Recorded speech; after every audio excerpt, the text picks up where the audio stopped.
Oke, definisi fungsi kemarin udah, sekarang kita masuk ke domain. Domain fungsi adalah suatu set atau himpunan yang menyebabkan fungsi itu terdefinisi.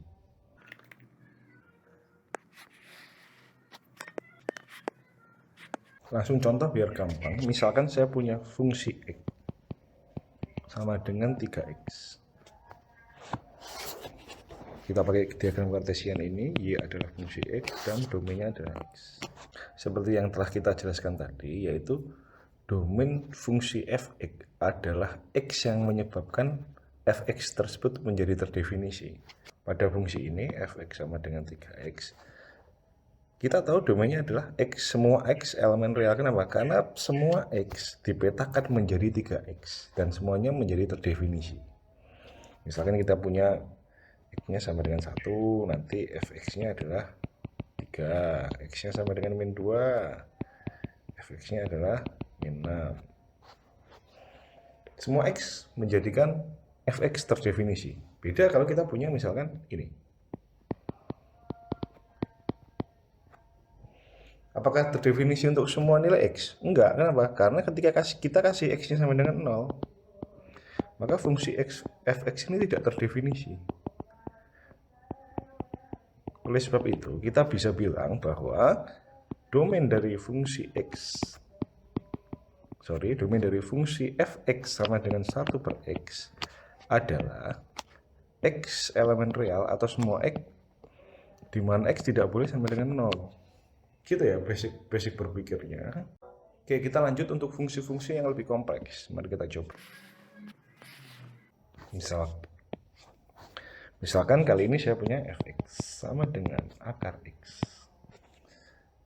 X yang seperti apa yang menyebabkan fx sama dengan akar x ini terdefinisi?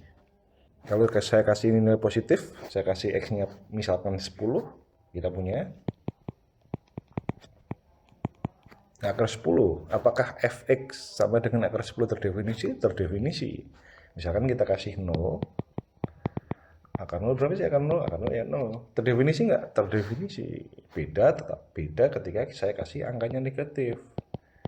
Misalkan, apakah menyebabkan fx-nya terdefinisi? Enggak. Kenapa? Karena di bawah akar itu nggak boleh negatif. Akar dari bilangan negatif itu tidak terdefinisi. Kecuali nanti kita pas belajar matematika di bilangan kompleks. Cuman enggak dibahas sekarang. Ya, bisa kita tahu artinya apa? Artinya domain dari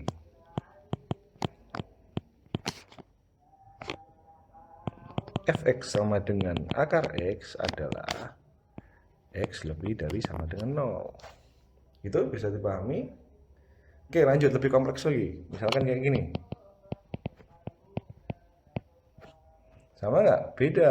Kali ini kali ini 0-nya nggak boleh ikut. Artinya domain dari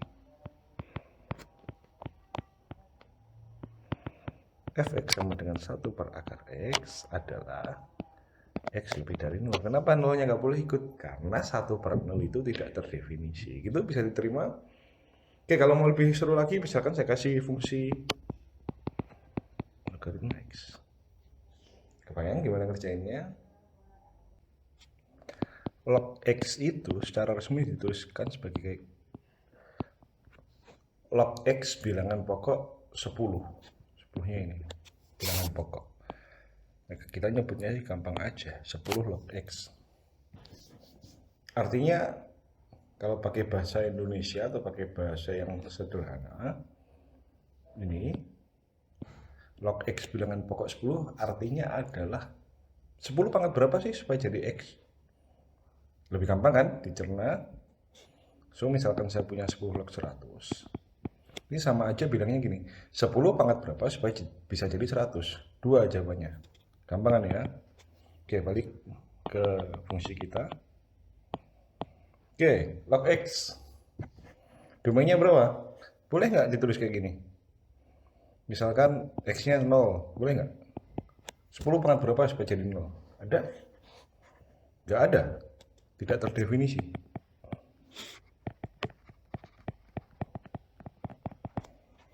Kalau ini ada.